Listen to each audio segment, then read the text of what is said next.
दोस्तों, एक लड़का रो रो कर गुहार लगा रहा है अपनी प्रेमिका से कि मुझे प्लीज़ मुझसे कोर्ट मैरिज नहीं करो, मुझे कोर्ट मैरिज नहीं करना है, मुझे तुमसे शादी नहीं करना है। लेकिन जो उसकी प्रेमिका होती है उससे ज़बरदस्ती करती है कि नहीं, मुझे तुमसे शादी करनी है, मुझे तुमसे ही कोर्ट मैरिज करना है। लेकिन वह रो रो कर हाथ जोड़ रहा है और उसको मना कर रहा है। चलिए दोस्तों, बताते हैं यह लड़का रानी को रो रो कर मना क्यों कर रहा है और रानी क्यों ज़बरदस्ती उससे कोर्ट मैरिज करने के लिए कह रही है। लड़के का नाम रोहित होता है। नमस्कार दोस्तों, मेरा नाम है मोनिका। मेरे इस नए एपिसोड में आप लोगों का स्वागत है। प्लीज़ वीडियो को लाइक कर दीजिएगा, चैनल को सब्सक्राइब कर दीजिएगा, ताकि हमारी यह वीडियो सबसे पहले आपके पास पहुंचे, क्योंकि हम एक सच्ची घटना के आधार पर वीडियो लेकर आते हैं और जो भी हमारे देश में घटित होता है, अत्याचार होता है, वह सब हम आपके सामने एक कहानी के रूप में पेश करते हैं। चलिए दोस्तों, हम आपको बताते हैं। यह कहानी है एक औरंगाबाद ज़िले की यह घटना है।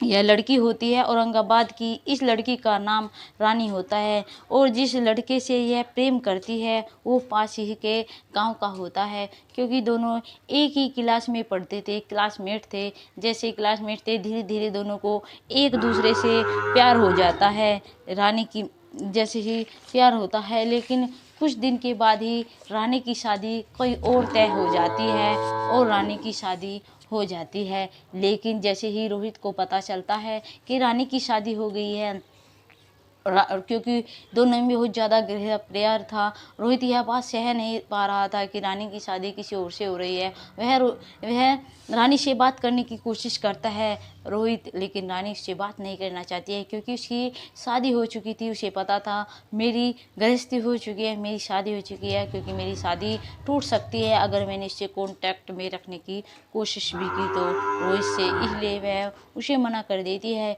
कि प्लीज़ मेरे पास कभी फ़ोन मत करना। लेकिन जो रोहित होता है वह उसे बार बार कॉल करता है। रानी उसका नंबर ब्लैक लिस्ट में डाल देती है। जैसे ही उसका नंबर ब्लैक लिस्ट में डालती है, रोहित उसके पास कॉल करता है। उसका नंबर बिजी, हर वक्त बिजी बताता है। वह समझ जाता है कि मेरा नंबर ब्लैक लिस्ट में रानी ने डाल दिया है। वह उसकी अपनी माँ के फ़ोन से फ़ोन करता है रानी के पास में, लेकिन रानी जैसे ही उसे पता चलता है कि रोहित बोल रहा है, वह उसका नंबर भी ब्लैक लिस्ट में डाल देती है। अगले दिन फिर वो अपनी बहन के फ़ोन से फ़ोन करता है, लेकिन रानी को पता चलता है ये अपनी बहन के फ़ोन से फ़ोन कर रहा है। वह उसका नंबर भी ब्लैक लिस्ट में डाल देती है। लेकिन जब अपने दोस्त के फ़ोन से फ़ोन करता है, कहता है कि रानी प्लीज़ सुनो, फ़ोन मत काटना, मुझे तुमसे एक बार मिलना है, सिर्फ एक बार। रानी कहती है ठीक है। वह 2-4 दिन के लिए अपने घर आ जाती है और रोहित से मिलने के लिए चली जाती है और रोहित को कहती है।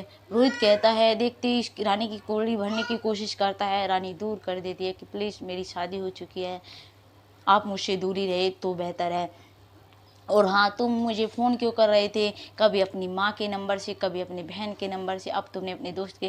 वह कहता है कि मैं तुमसे बहुत प्यार करता हूँ, मैं तुम्हारे बिना नहीं रह पा रहा हूँ। रानी कहती है कि हमारी शादी हो चुकी है, तुम हमसे कभी फ़ोन करने की या कभी कॉन्टैक्ट करने की, कभी हमसे बात करने की कोशिश भी नहीं करना। मैं तुम्हें यहाँ पे इसीलिए आई हूँ, यही कहने के लिए आई हूँ कि तुम मुझसे कभी बात मत करना, क्योंकि हमारे 1 साल की हमारी बेटी है और हमारा घर उजड़ जाएगा, हमारी गृहस्थी उजड़ जाएगी।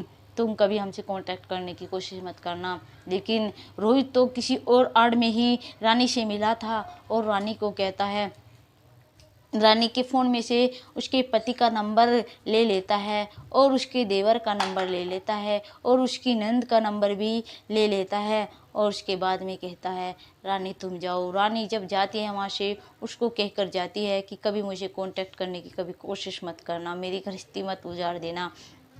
लेकिन रोहित जो होता है उसके मन में तो कुछ और ही चल रहा होता है कि जाओ, जो मुझे लेना था तुम्हारे फ़ोन में, जिस बात के लिए मैं फ़ोन कर रहा था वो तो मेरे पास आ ही चुका है। जैसे ही रानी अपने घर जाती है, 2-4 दिन होते हैं, वह अपने ससुराल पहुंच जाती है।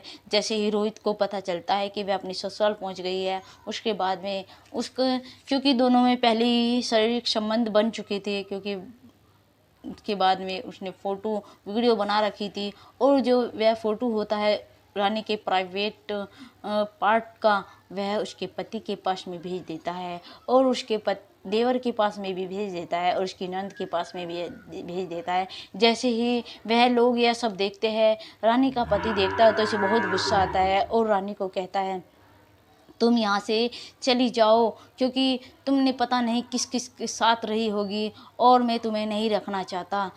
उसकी देवर उसके नंद भी यही कहते भैया यह रखने के लायक नहीं है, पता नहीं किस किस के साथ में मुँह मारती फिरती है, तब अपने घर जाती है, पता नहीं किसके साथ में रह कर आती है, तब भी घर का तो सिर्फ बहाना होता है।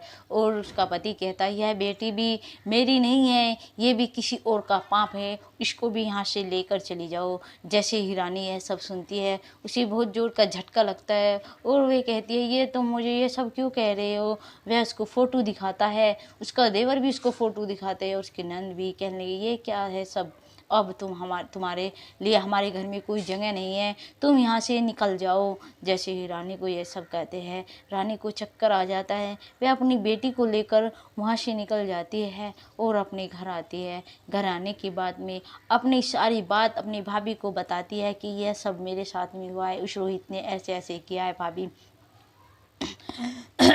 रानी की जो भाभी होती है रानी को कहती है कि अब तुम रोहित को पकड़ो, रोहित के पास में जाओ, उसने तुम्हारी ज़िंदगी ख़राब की है, उसी से कहो। वह रोहित से मिलती है और रोहित के घर पहुंच जाती है। रोहित को घसीटते घसीटते वहाँ से लेकर आती है कोर्ट में और कोर्ट में आने के बाद में रोहित को कहती है कि तुम मुझसे कोर्ट मैरिज करो। लेकिन जो रोहित होता है वह मना करता है, मैं तुमसे कोर्ट मैरिज नहीं कर सकता, रो रो कर मना करता है, रो रो कर गुहार लगाता है प्लीज़ मुझे तुमसे शादी नहीं करनी है, मुझे तुमसे कोई रिश्ता नहीं रखना है।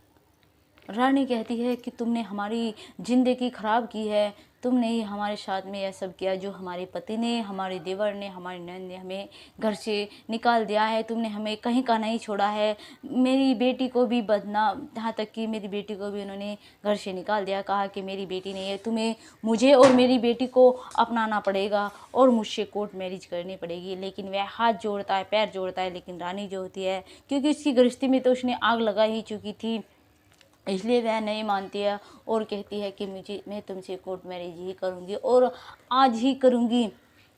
दोस्तों आप ये बताइए हमें ऐसा आखिर क्यों होता है। अगर लड़की ऐसा कदम ही ना उठाए तो फिर ऐसी कोई मुसीबत ही नहीं आएगी ताकि इसका पति उसे छोड़े। क्योंकि दोस्तों कोई आज के ज़माने में तो सिर्फ दिखावे के लिए प्रेम रह गया है, क्योंकि लगता है प्रेम नाम का कोई लफ्ज़ ही नहीं रहा है। अगर कोई लड़का किसी लड़की से सच्चा प्रेम करता है, अगर उस लड़की की शादी हो जाती है, वो कभी उसका बुरा नहीं चाह सकता, वो कभी इसका घर तोड़ने की कोशिश नहीं कर सकता, वो हमेशा के लिए हट जाता है। लेकिन अगर कोई लड़का किसी लड़की से प्यार ही नहीं करता है, सिर्फ दिखावे के लिए करता है, तो वह दोस्तों ऐसा ही करता है जैसे रोहित ने रानी के साथ किया। रानी सारी बात बताती है, जहाँ पर कोर्ट मैरिज हो रहा था वे भी कहते हैं कि तुम इससे ज़बरदस्ती कोर्ट मैरिज क्यों कर रही हो। कहती है हमारा रिलेशनशिप पहले शादी से पहले हम दोनों हाई स्कूल से एक साथ पढ़ते थे और उसके बाद में लेकिन हमें प्यार हो गया, हम रिलेशनशिप में आ गए, लेकिन इनकी शादी रानी सारी बात बता देती है कि इसने हमारी ज़िंदगी ख़राब किया और हम इससे कोर्ट मैरिज तो करेंगी दोस्तों। और हाँ ये सब होता है रानी की ज़िंदगी में। आप हमें कमेंट में ज़रूर बताइएगा दोस्तों कि रानी ने सही किया या फिर गलत किया उससे कोर्ट मैरिज करने के फैसला, और रोहित ने उसके साथ में क्या किया। प्लीज़ हमें कमेंट में ज़रूर बताइए रानी सही थी या फिर गलत थी। थैंक यू दोस्तों। जय हिंद, जय भारत।